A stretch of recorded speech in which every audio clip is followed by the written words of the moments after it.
to the eulogy that was put together by my brother Sam, too. Sam was a rich man, no doubt about that. Look at these people. This is in remembrance of our father, Samuel Sherman Smith, affectionately known as Dad, Papa, Big Sam, and last but not least, Grandfather Sam.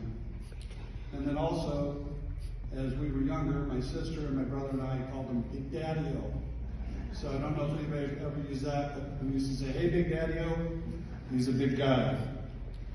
Anyhow, he passed away October 13th, peacefully in his home in his last days, surrounded by his loved ones who continue to honor his legacy of living life to the fullest and being a light to all. And I don't just say that in passing, because he knew the Lord. He went to be with the Lord. I know he went to be with the Lord. No ifs, ands, or buts about that.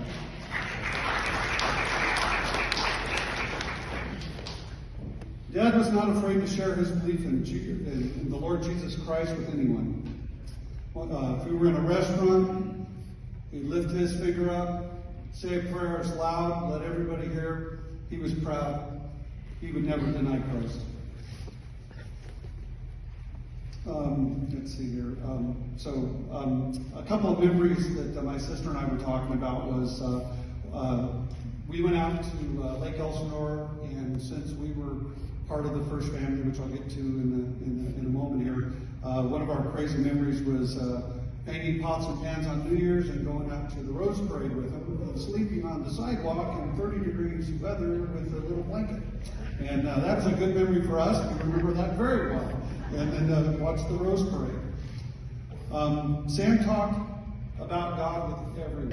If you want to talk about Jesus, let's talk about Jesus. Sam was a brother in the Lord to me. We would talk about God all the time. Anyhow, one of my favorite stories of Sam is he was visiting a brother in jail because he visited some of his brothers when they were down.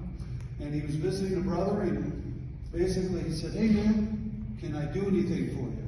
And he said, oh yeah man, can you take some food to my kids? They're hungry and I don't know when I'm going to get out. So he goes, no problem. So he goes to the store, picks up some groceries. He's heading over on his bike. He's getting ready to make a left turn. Boom, gets rear-ended. Falls on the ground. They're wanting to take him to the hospital, and he's going, laying on the ground going, no. This food needs to go to that house before I go anywhere. And they made sure that food got there, and that just shows you his character. Also, he taught me to drive in Dry Lake Elsinore, part of Dry Lake Elsinore. And I was about probably 12 or 13, and he basically said, hey, you want to drive the Willys? And I said, sure. Because you know how to drive a stick? I wasn't going to say no. I just said, sure.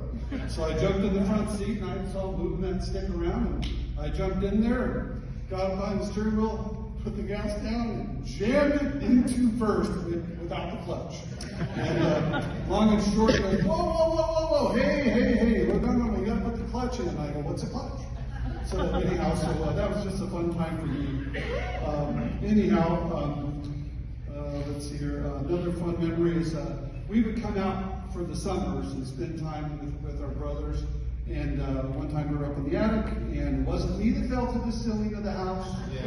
I want to say it might have been Che, but we were not any part of that. So I'm going to talk about his life. He basically had 3 families. Basically, I should really say he had 4 families with the Grandfather's Motorcycle Club. Yeah. No ifs, ands, or buts, because you were family to him without question.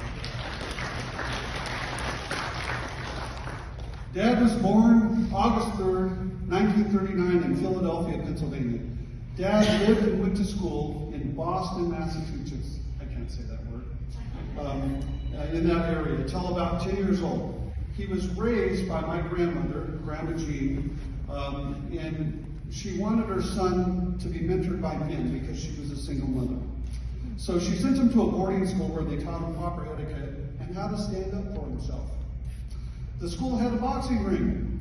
And in a short time, guess what? Dad became the top boxer in the class. It was interesting because if you had a beef with somebody else in the school, you'd say, hey, meet me in the ring. Well, there you go. So, needless to say, there wasn't too many people that would challenge him and say, let's go to the ring. This was a little bit let me back up. So my grandma Jean and Sam moved to Southgate from Pennsylvania. And this is sometime in the 50s. And this was quite a bit of a culture shock from moving from there out to the West Coast. He was the new kid at school. And some of the kids tried to test him, and they found out very shortly, you don't mess with Sam. That's all there's to it.